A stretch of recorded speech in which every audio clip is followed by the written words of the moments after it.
Mga kapuso, bagong bunag nga lapsag na sapwan nga patay sa barangay Wari-Wari, New Lucena, Iloilo.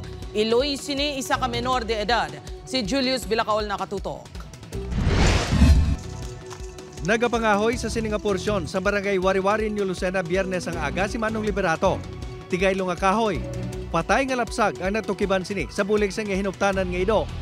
Nang tao ko bata. Nakatrasan na ako kag mungko surunan kag minsar. Kung bala manugid ako, kung hindi. Tisuruhe, ako na pigaw, di ako kumugid ako. Matapos mapahibalo ang iban nga pumuluyo, ginpahibalo man dayon ang kapulisan. Base sa investigasyon sa New Lucena Police, posible duha o kung tatlo na kaadlaw humalin sa ginbilin sa lugar ang lapsag. Ang lapsag nagahinda sa duta, wala sang panapton.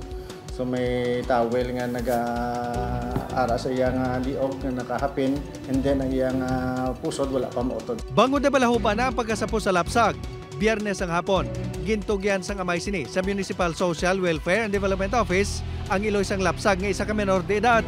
Nagpamalibad ang New Lucena Police nga maghatag sang dugang pangadetalye sa Iloy. Ang MSWDO, sirado man sa ginpadulungan sang news team. Apang nagapabilin kuno sa paginakop sini ang Iloy. Wala man gindetalye sang kapulisan ang mga sirkumstansya sa pagbusong sini.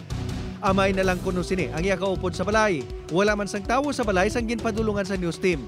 Sa amon pagpagigistorya sa ilang mga kasilingan, bisan ang mga ini ang wala man sang ideya nga nagbusong na ang menor de edad.